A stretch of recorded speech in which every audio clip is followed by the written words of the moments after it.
put the red lights on, so we'll. Okay.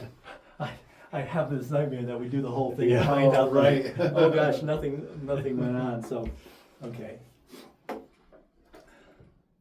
Hi, I'm Bill Fung, a local real estate agent here in the Denver metro area.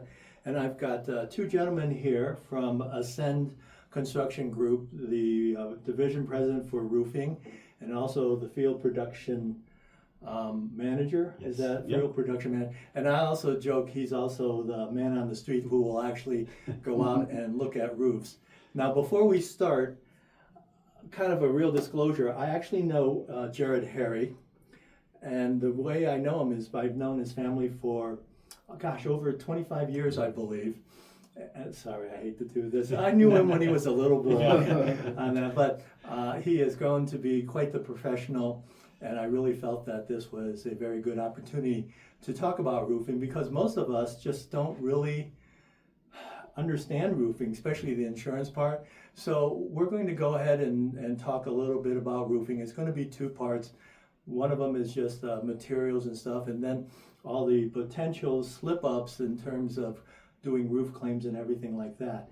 Let me at least let you guys introduce yourselves very quickly about your company. Sure, my name's Chad Williams. I'm the roofing division president of Ascend Construction Group. I've been in the industry a little over 10 years. I've been with Ascend since 2021. And we've been growing the team, brought Jared on a couple years ago, and he's been a huge asset for us, and is very thorough and takes great care of our clients here. Okay. And I'm Jared Harry. I'm the production manager for Ascend. So with Ascend, we do have 4 divisions. We have roofing, remodel, cleaning, and electrical. I'm mainly on the roofing side. So been with Ascend now a few years, and look forward to many more. And what I might do in the future is talk to some of the other departments, because I've used Ascend in the past with some of my other clients, and they are a very, very local company. Mm-hmm. Started at, in fact, the president of Ascend, my son actually went to high school Really? with them, so I'm feeling very comfortable with this company. And like I said, I have helped Jared's family, his mom, dad, and brother, and Jared helped them buy and sell homes, so I know them intimately, and they're a really, really good family. We have so much information that we decided we would actually have a few notes here also, so that we don't get sidetracked. And I have a bunch of questions to ask, and we'll just kind of do a little bit of a round table, asking questions, a little free-flowing, and then they brought what I call some show and tell information that should be pretty good. So are you guys ready to go? Ready to go? Let's do it. Okay. So the first question is that when you're talking about roofing, what are the most common systems roofing that we use here in the Denver metro area? And specifically, we're talking about, because of our home prices, we're talking about more so a little bit different. Let's talk about the $1 million to $2 or $3 million homes instead of the 500, 600, or 700, because here in Denver Metro, 500 or 600 is actually a starter home nowadays versus perhaps the rest of the United States. So Chad, I'll let you field the first question. Sure. Yeah, so typically there's a lot of different, or a few different items that we would use, but a lot of times we would have an asphalt shingle, but it would be a premium asphalt shingle where it's like a thicker one, which we would call like presidential style. It looks kind of like almost like puzzle pieces on a roof. They stick up thicker. They provide a little more protection, but they can still get hit by hail and damaged. But also tile roofs. Tile though has to be engineered to go on a certain house, and then there's other things like stone-coated steel, which is called Decra, or that's one of the name brands, and then F-Wave, which is a thermoplastic, which is the only product that's actually guaranteed against hail for the first 5 years. Okay, and we'll probably talk more about those specific roofing material, but that's good to know. Some of them, do they all have like eternal life, or do they have limited life, like 15 years, 20 years, 50 years? Well, I mean, certain ones, depending on even the presidential, they'll have like a 50-year shingle, they'll say, but that's if it gets no hail. So, which we all get, even small hail, you know. Right. So, so nothing is hail proof, but even tile roofs, I've seen them. If the hail's big enough, where it looks like graham crackers crunched up on a roof after a hailstorm. So, Sure. nothing's hail proof. Okay.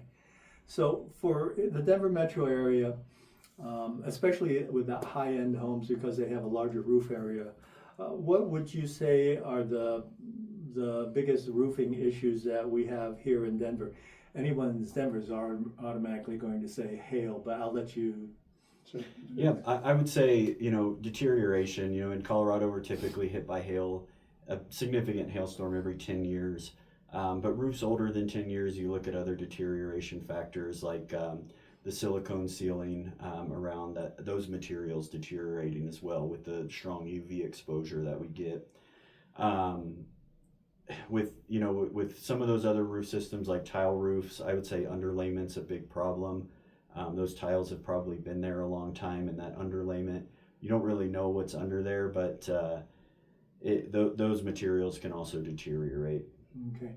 Now, for people who are not Denver residents, but you've heard the word mile high, we actually are a mile high above sea level, and being so much closer to the sun, the sun exposure really does have an effect on everything. And being so high up, it has a strong effect.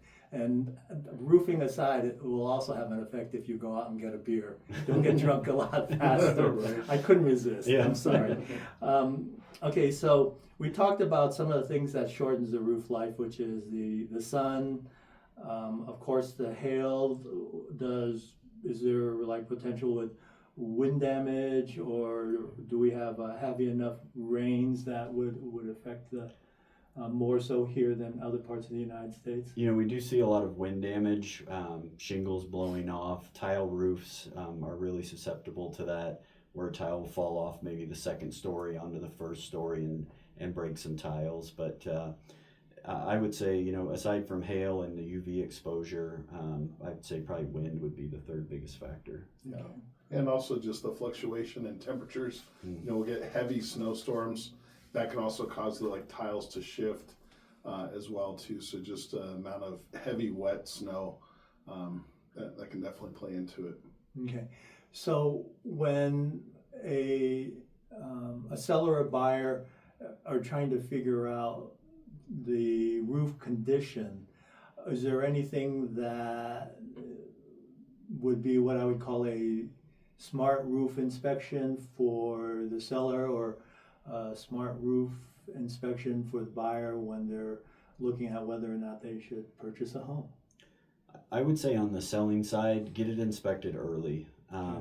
A lot of times, we can find the data on when the latest storm was, and with insurance, if we do go the insurance route, you have a certain amount of time to file after that storm. So that can always be a big benefit, because then you're really only looking at paying your deductible instead of a cash price for a roof. On the buying side, I would say probably the most important thing is having a certified roofer inspect it as opposed to just a home inspector. The home inspectors will look at it. They have normally checklists they go off of.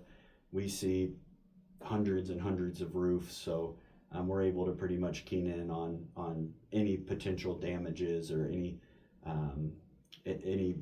future issues that might arise. Okay, so I don't want to put you on the spot, but could you tell us approximately what that time frame is to be able to do an insurance claim? Let's just say, well, we're going into April, so let's just say there was a storm on April 1st, 2025. Mm-hmm. How long of a time period do they have to do an insurance claim, approximately? I'm not going to hold you directly to sure. it. But Approximately they need to file within a year of that storm date. Okay. So if we get hit April 1st, they need to file by April 1st of next year. Okay. Every insurance company is different with their time frames, but I'd say a good general is a year. Okay. To kind of file for that specific storm. Sometimes they I know State Farm lots for 2 years. There's certain other companies that'll give you a little more time. Also too, if you can, if you do a date of discovery and say, hey, we just noticed that this roof was damaged, we're the first to inspect it. Sometimes you can talk to the insurance companies and see if they'll give you a little bit of grace with that, but they're not always so willing to work with you. But so that's why it's important to get it inspected after you've had a significant storm at any time. Okay, great. So we talked earlier, you said there's different types of roofing systems or materials. And you guys, I understand, of course, work throughout the Denver metro area and even up more towards past the foothills. And do you go north to, like Boulder, south to Colorado Springs? Correct. Yes, sir. Yeah, we're actually in process of getting licensed right now down in Pikes Peak area. So we should have that here in the next couple weeks. And but we are also licensed up in Boulder and Northwest, so all through the metro area. Okay. And so the reason I was asking is is there a specific type of roof system or material that you would recommend, say like somebody is in Breckenridge versus somebody out in parts of Elbert County or something? Yeah, so even like up in the mountain towns, even the code requirements up there, like they require like the thicker ice and water shield, the underlayment that goes up even further. Like here in town, like in Aurora, it's 2 feet inside the heated walls where they want the ice and water shield to extend to. But up in the mountains, they'll require several courses of ice and water shield just to keep from having ice damming problems. Okay. But as far as the heavier shingles, definitely a preference up there. I mean, you're having snow load on there all throughout the year. So again, underlayment is key for all of these, just because that's what keeps the water out. And I will say with us, we primarily use Owens Corning products, and when we were touring their facility the other day, they were talking about how different shingles are manufactured differently for each region. So we get the Mountain West region type shingles. So they're made for Colorado weather out here as far as the asphalt shingles go. Okay, so you're telling me you don't just go to Walmart's? No. Sorry, guys. Shingles are us, right? Okay, exactly on that. So let's look at somebody who obviously has bought a home and is very proud of their home and all the different systems on there.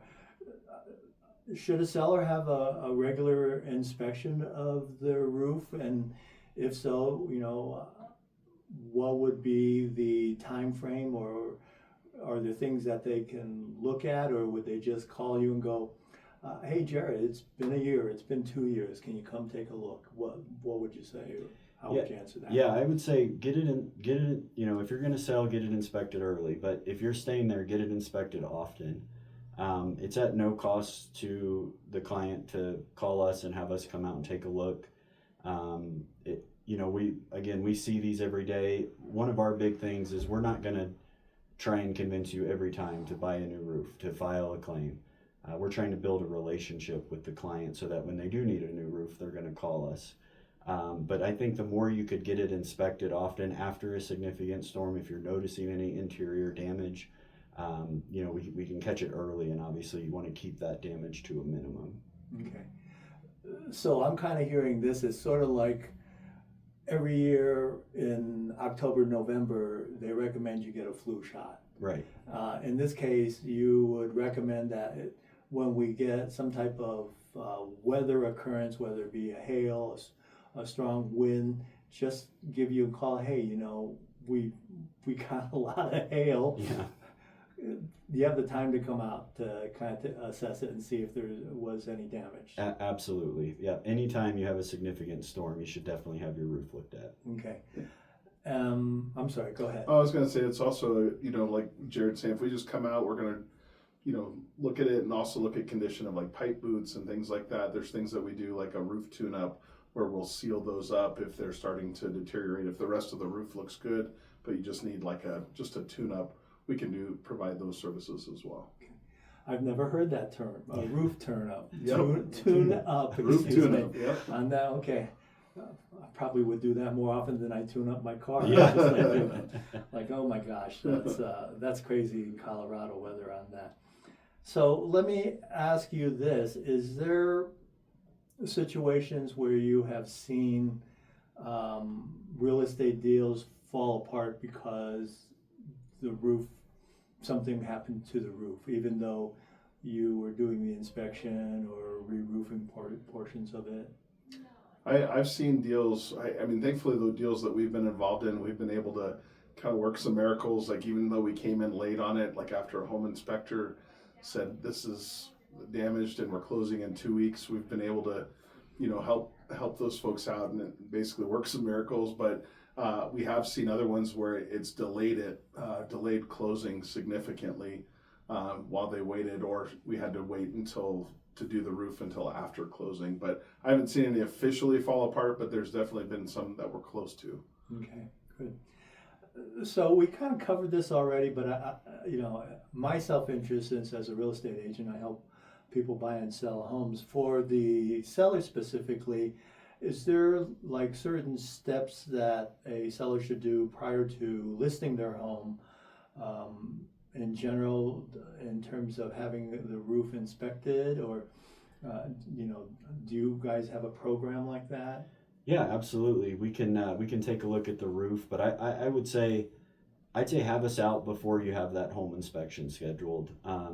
I'm not as keen on this as you are, but once that home inspection is done, I believe that information is made available to the potential buyer there. So if we have it before that home inspection, we're able to fix any problems that might be on there, so that you can get a clean bill of health on your roof. Okay. So what would happen, and I've seen this in other systems of the home, is you come out, you go ahead and say, yeah, there's a few things that have to be done. You do them, the home inspector comes out and then says, oh, the shingles or the flashing around the chimney looks like it was done improperly. What then? Does the seller give you a call and go, they're asking us to refix the shingles around, or the flashing around the chimney? Sure. Yeah, I think, we would probably at that point just say, okay, if that's what they're asking, then we can definitely address that. Typically, like whenever we would go out and assess a roof and say, like if somebody was asking for a roof certification, biggest things we're looking for is if there's no significant hail damage, there's no blown off shingles or ridge cap, that all the pipe boots are secure. So those are things we're looking at. And if a seller or a buyer could say, a buyer's inspector could come up with, well, I don't like how this flashing looks or whatever, and so we could address those additionally. But as far as like Jared was talking to earlier, we would come out initially to make sure everything was looked good in our assessment, but somebody could ask for additional things as well. We could address those. Okay, good. So here's thing that has always confused me, so you have a roofer come out, take care of the roof, but then they also seem to handle gutter issues at the same time. Is that like a pair of mittens? They actually go together instead of being separate, where you have a roofer do one thing and somebody else does gutters?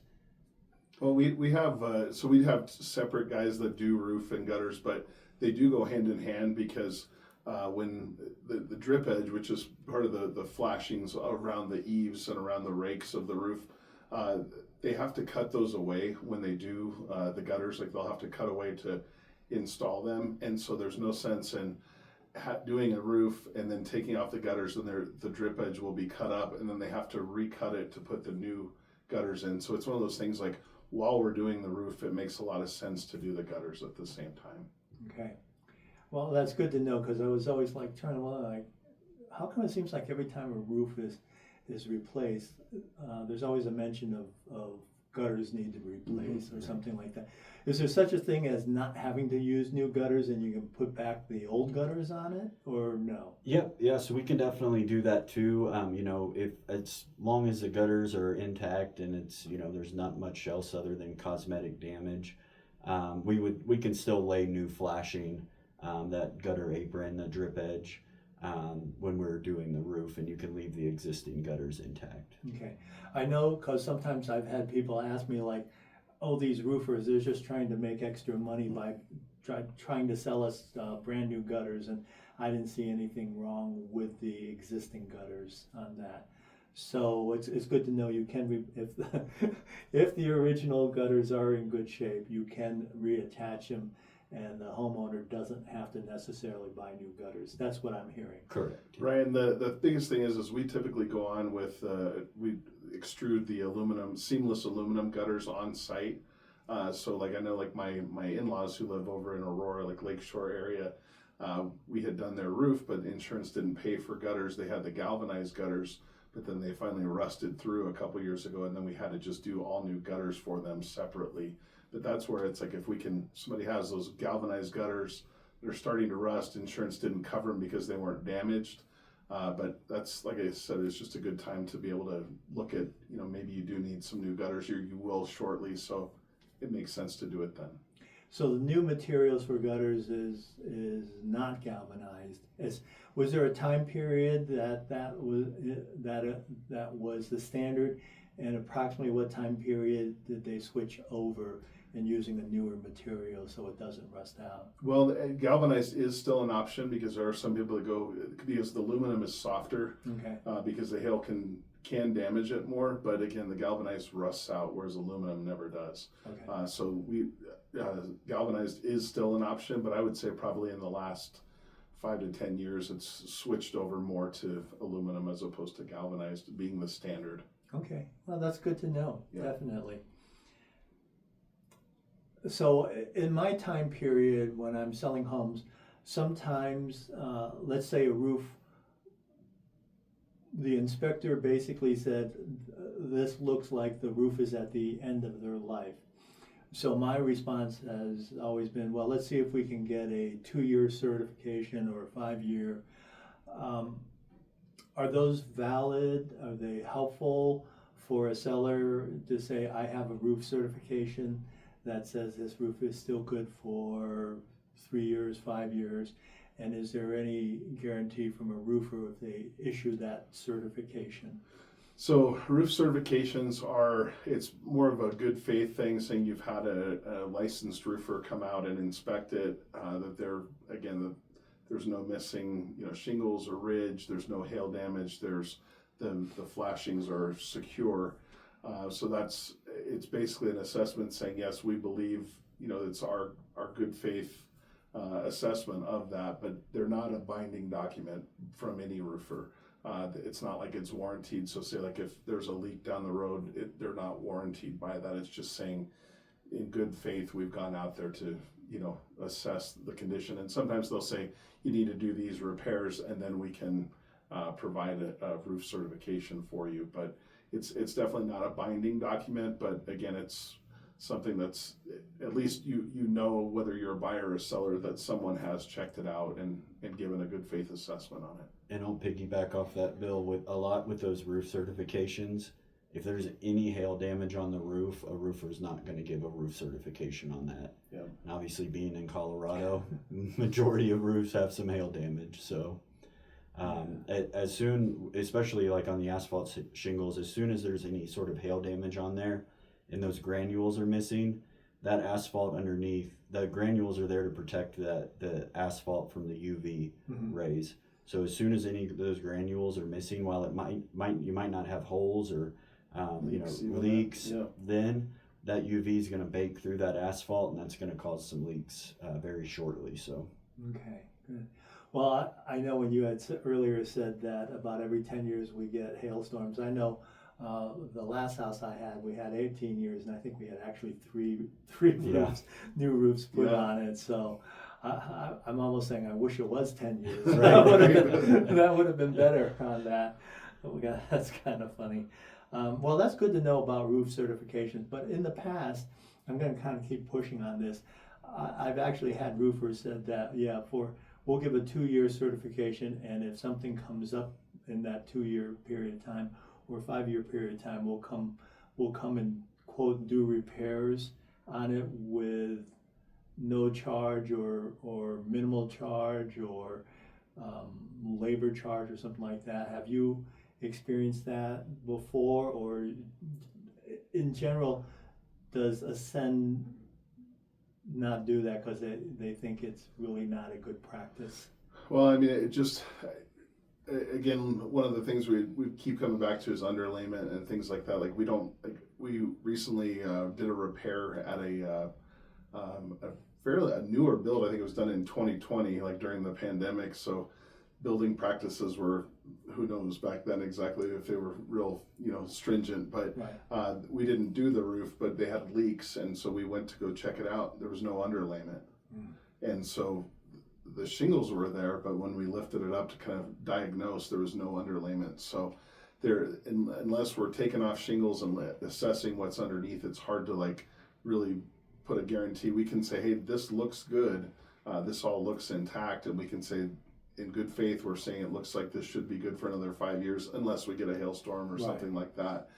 So we would still help somebody out. We can do repairs or if there's a leak or whatever, but we wouldn't just come out and say that's covered under the roof cert, but we would definitely still help somebody out and give them a good fair price on a repair if they needed it down the road. Okay.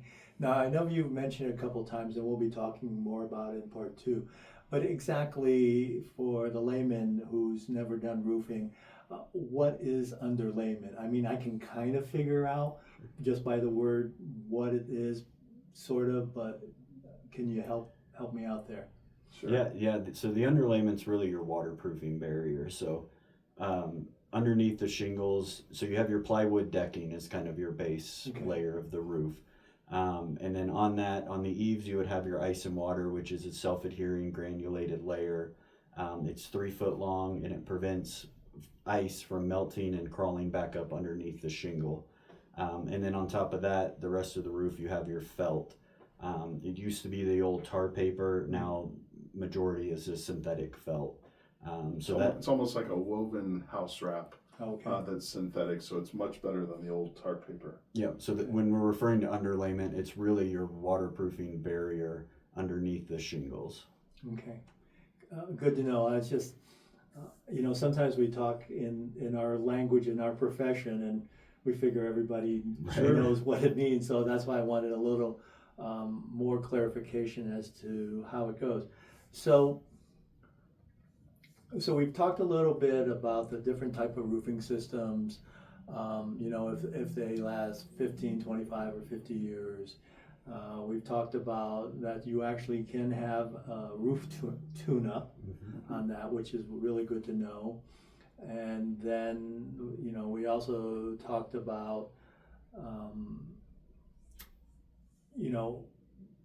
what are the chances of a real estate transaction falling apart and not being consummated because there were roofing issues? And you said you hadn't seen any, and typically that was really kind of a crazy question because most of the times you guys wouldn't see it.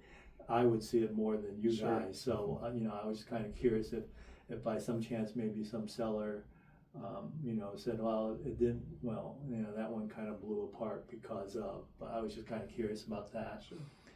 Good thing to know about roof certifications and what they really mean. Back in the olden days when I first started, I think nowadays that has truly been improved, and I think I don't hear as often now roofers giving roof certification, so I have a feeling that maybe no longer in the field of practice, I guess is what I would call it. Would you say that's probably correct? Well, we still do roof certifications, after we go out and, and assess a roof, and we can do it. It's just that it's not, again, it's not a guarantee. It's not, again, if they do have a leak in a year or anything like that, it's not, covered under that cert, but it's basically, like I said, it's more of a good faith assessment and a documentation saying that yes, you have had this inspected by a professional roofer. Okay. I think one thing though that we have seen in some real estate transactions, and Chad can speak to this, is our warranty. If we do the roof, it's transferable to the next buyer. So, correct. Okay. Yeah, so we just have to have it in writing from the original owner. Like when we are doing it, we can transfer that over to the to the buyer then. And that's a 5-year workmanship warranty. Again, it's not guaranteed against hail. We can't guarantee against Right. an act of God there, but do you have anything to add on the warranty? I think that's, but a lot of that too, also, if we do encourage folks, like we mentioned earlier, like when there is another storm or windstorm or anything like that, have us out to just assess, even making sure that those like pipe boots stay sealed, those kind of things. So because that's the, I guess the weakest point is, silicone over time can, with the UV and everything like that, deteriorate. So it's just good to have it checked out. I would say at least every few years, just to make sure that everything still looks good. Okay. So I'm kind of curious because it doesn't happen always, but I've seen this happen. You said the warranty is good for 5 years and it's transferable. So, it's transferable to the first time. Within 5 years, if there is another sale of the house, would that warranty be transferable to the next buyer after the first buyer? It's not, Okay. but we would, we would still, work with them if they called us up. I mean, again, there would probably be, some charge or whatever at that point if there was an issue, but we would still work with them to make sure it was taken care of for them. Okay. Well, that kind of wraps up the first half of the roofing, just some of the basics or some of the essentials that I know a lot of times people are asking. And again, we had covered the essentials, the roof systems, the inspections, selling prep, how to avoid surprises that can blow up a deal. So I would say that if you're a homeowner or a seller or a buyer in this market, this information can actually save you thousands of dollars and maybe even prevent a lost sale or a purchase. I think that's valid to say. Would you guys say that too? Yeah, absolutely. Okay, so let's do this. We're going to take a quick break, but stick around because we're going to go into part 2, and then we're going to really dig into what I call the common mistakes. These guys actually had brought some materials along, roofing material, so we'll try to do a little bit of a show and tell. We'll see how that goes. Of course, we're going to talk a lot about insurance claims, and then I'm going to ask, of course, like in all professions, and I get like, what was the weirdest deal you did, or what's the weirdest roofing that you did? And again, it's the Ascend Construction Group, and we will have their contact information below. And then, of course, if you're not coming back for part 2, just please go ahead and hit like. And I'd love it if you would subscribe to my channel, which is Denver Deep Dive Real Estate. So thank you so much, and we'll be back in a moment.